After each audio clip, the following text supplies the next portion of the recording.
Okay, how's it going, ladies and gents? As promised, I'm going to start in on reviewing whiskeys and wines, vodkas, rums, liqueurs, just about anything I can get my hands on, okay? Just to change things up from beer. Now, it should be noted right off the bat that I'm just a total complete novice when it comes to whiskey. I have no bloody clue what's good, what's bad, what to expect, etc., etc. Okay, so first off, I'd like to show you two different glasses. Now you may be wondering, why is there a tulip glass here, as well as a standard whiskey tumbler? Because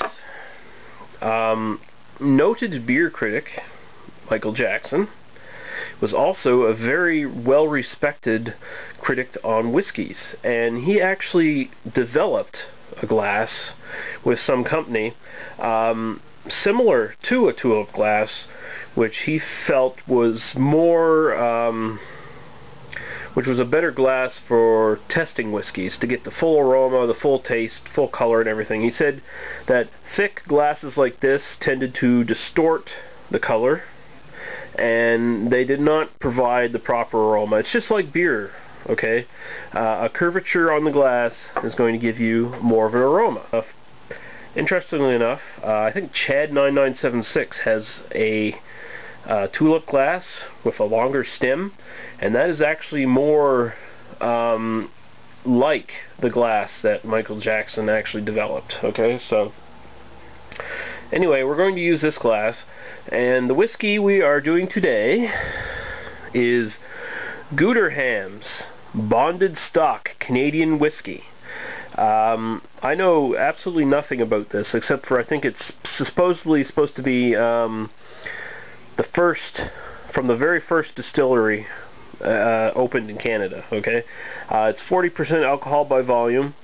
Other than that, I couldn't find a lot of information on it. When we refer to a bonded whiskey, and I looked this up, it's a whiskey that's been aged for 4 years or more. So, anyway, we're going to go into this one. We'll be back after I've poured this whiskey, and we will see how it goes. Not promising anything particularly cool. I might just throw up and spit all over my camera. We'll see. Okay, we're back, and I have poured the whiskey. And as you can see, it's sort of an amberish color.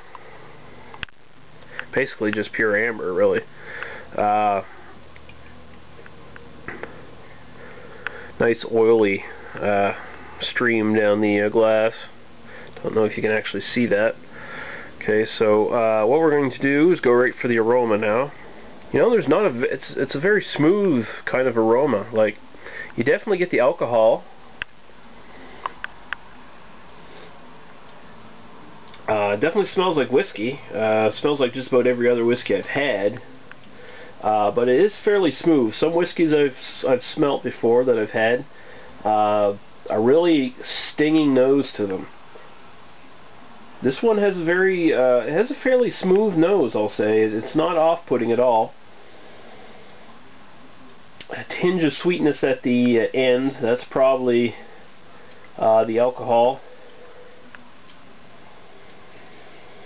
Has a slightly woody kind of smell to it. Nothing particularly complex that I can smell. It smells nice. It's actually fairly inviting so far.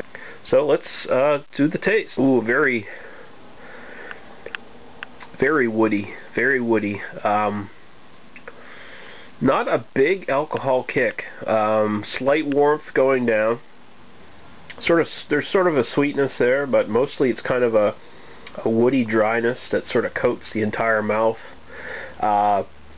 Depending on the amount of whiskey you sip, your tongue can go quite numb. This isn't bad. I've definitely had a lot worse. Like I said, I've had some pretty nasty rot guts. I don't think, and this is just, again, an amateur's opinion, I don't think this is what one would consider really high quality whiskey. I have a feeling it's not. It is a bit harsh. It's not it doesn't have quite that smoothness that I read in a lot of whiskey reviews, and I've been researching a lot of them lately in preparation for this sort of thing. But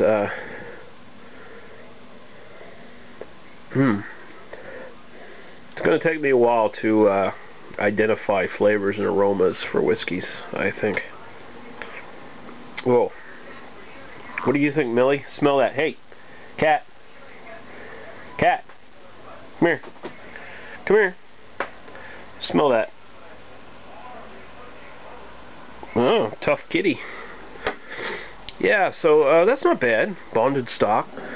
I could definitely sip on that.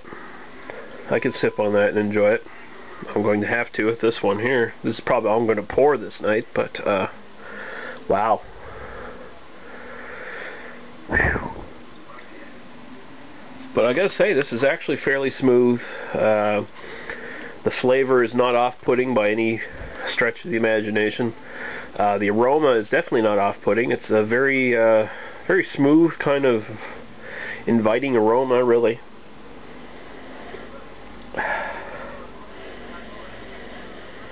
Not particularly complex, I don't think. I think I get sort of some vanilla hints even, along with the wood.